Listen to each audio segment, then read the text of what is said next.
One of the things I would like to do in this video is to do a short Advent meditation, looking at, first of all, the Hebrew scriptures, Isaiah 7:14, and looking at the Hebrew with grammar and with commentary, and then application to the New Testament.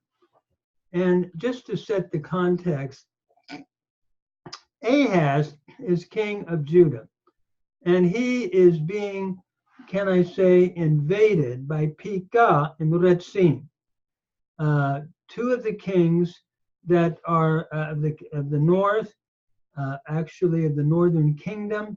Pekah and Rezin are now combining together to try to get Ahaz to come together in a coalition against Assyria. He is not doing it, and so there's this invasion of Judah.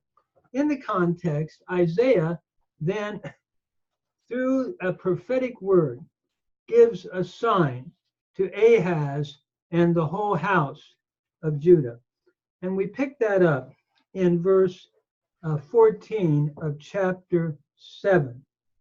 It reads, Lachen yetain Adonai hu lachem ot, Hene ha'alma hara ve'yoledet ben, ve'karat shemo Emmanuel.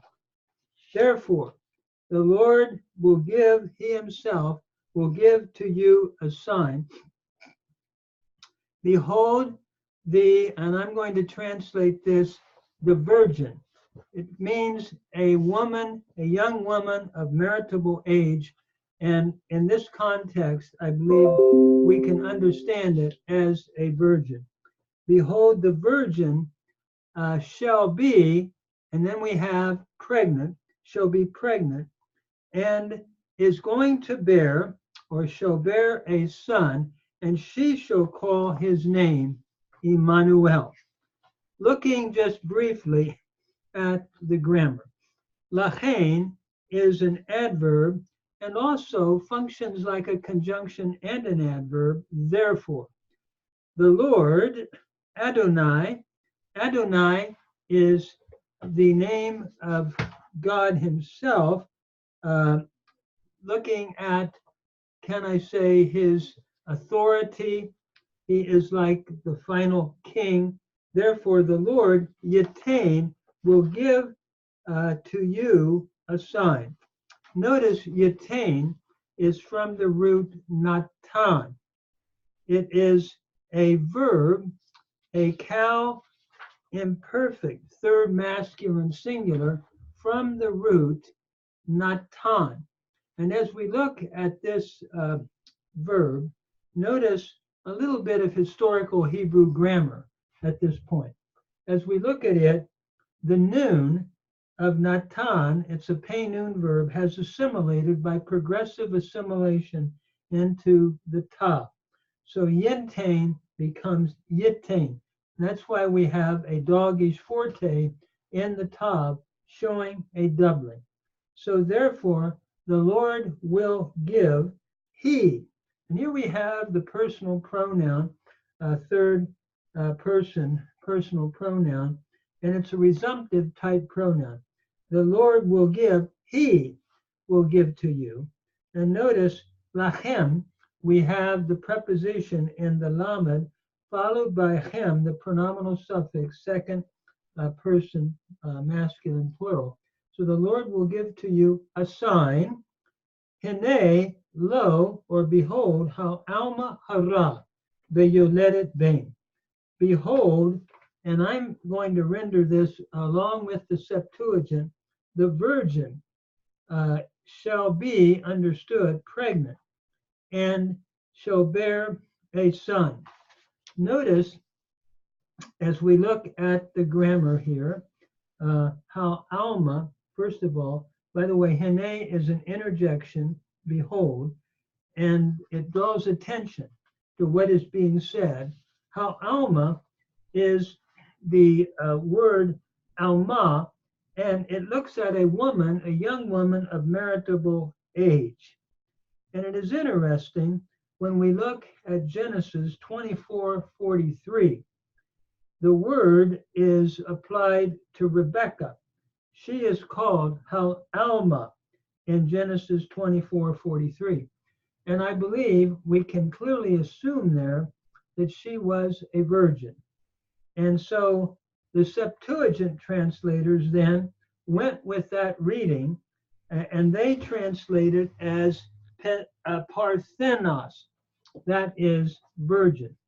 As I read the Septuagint, it reads, Idu he Parthenos, in gastri exe, behold, the virgin shall be pregnant, and shall bear, Texitai Huyan, shall bear a son, and you shall call his name Emmanuel.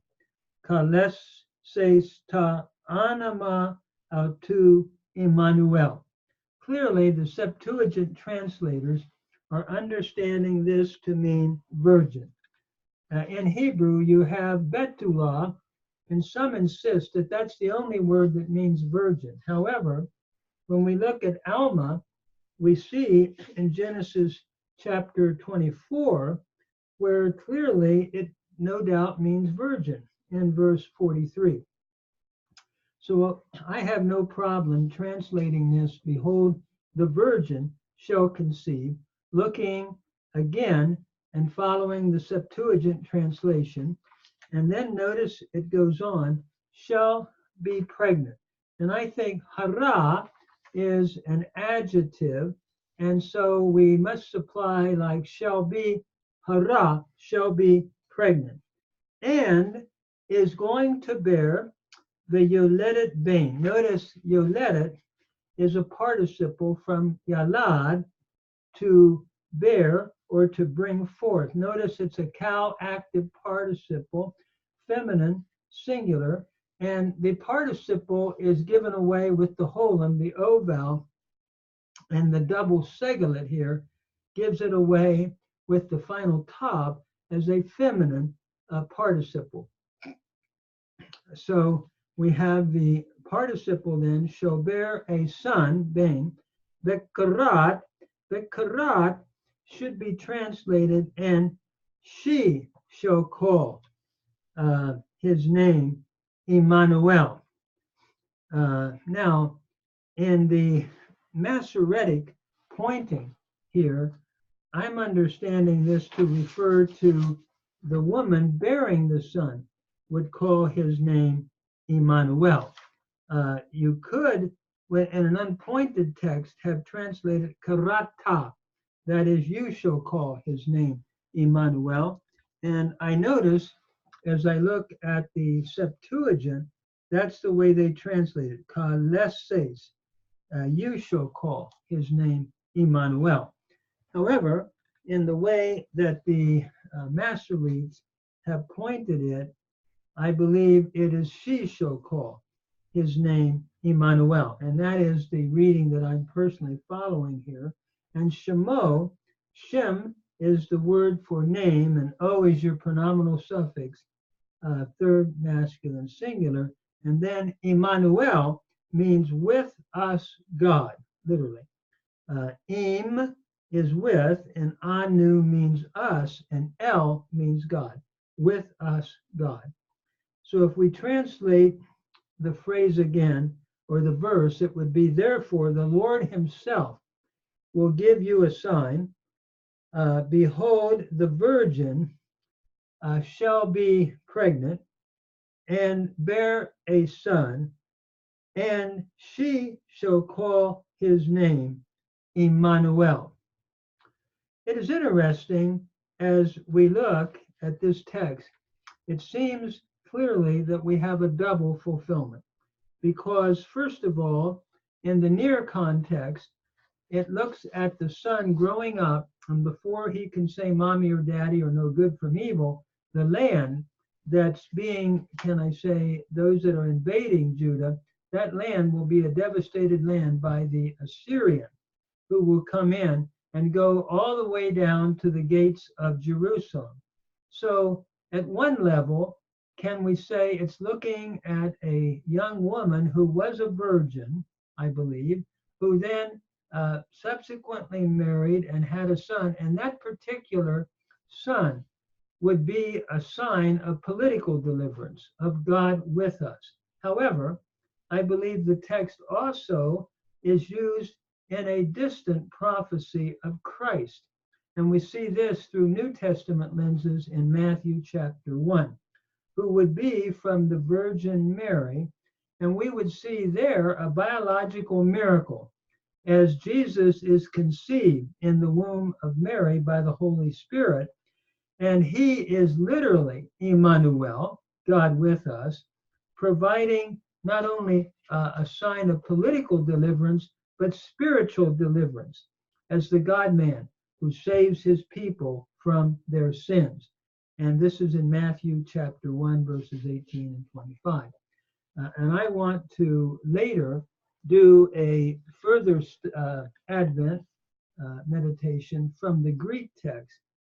But in translating the Greek of Matthew, it reads, all this happened in order that it might be fulfilled by the Lord through the prophet, saying, behold, the virgin, the Parthenos, will become pregnant and will bear a son, and they shall call his name Emmanuel. Notice the plural here, from she, or even if you want to render it you, to they shall call his name Emmanuel. All those who know Christ and believe in him, I believe Matthew is saying, will call Jesus God with us, the God-man. So I wanted to do this brief introduction to Advent. One of the things that could be said here, we can call this text a text having a double fulfillment. At one level, we're looking at a near son born of a lady who was a virgin at the time of the prophetic utterance, but he becomes a type of the distant son, that is Jesus Christ, who was born supernaturally via the Holy Spirit in the womb of Mary. And he is literally God with us, bringing spiritual salvation. In Judaism, it is interesting, you have different levels of interpretation, especially in Rabbinic Judaism. You have the literal, the Peshat, you have the Remetz, the hint, you have the Rash, the commentary, and you have Sod, the mystical. And we could even say that Matthew is thinking that this text is deeper than just one level. And we could suggest Remetz, a hint. We could suggest even the Rash, that he's going to comment on the virginity of Jesus and how he's literally God with us. And Sod, that basically the text goes deeper than just the fulfillment at the time of the Assyrian, or anticipating what Assyria would do to Judah. It is interesting, all through the New Testament, in different places, the Holy Spirit allowed the biblical writers to use this type of hermeneutic in interpreting the text around Jesus Christ. So whether you want to speak of double fulfillment, type, anti-type, or whether one speaks of, let's say, Remetz, hint, the Rash commentary, and Sod, a deeper meaning in the text by the Holy Spirit, I think we are taught in New Testament all of that is true. What a beautiful text, anticipating the birth of Jesus Christ and its final fulfillment.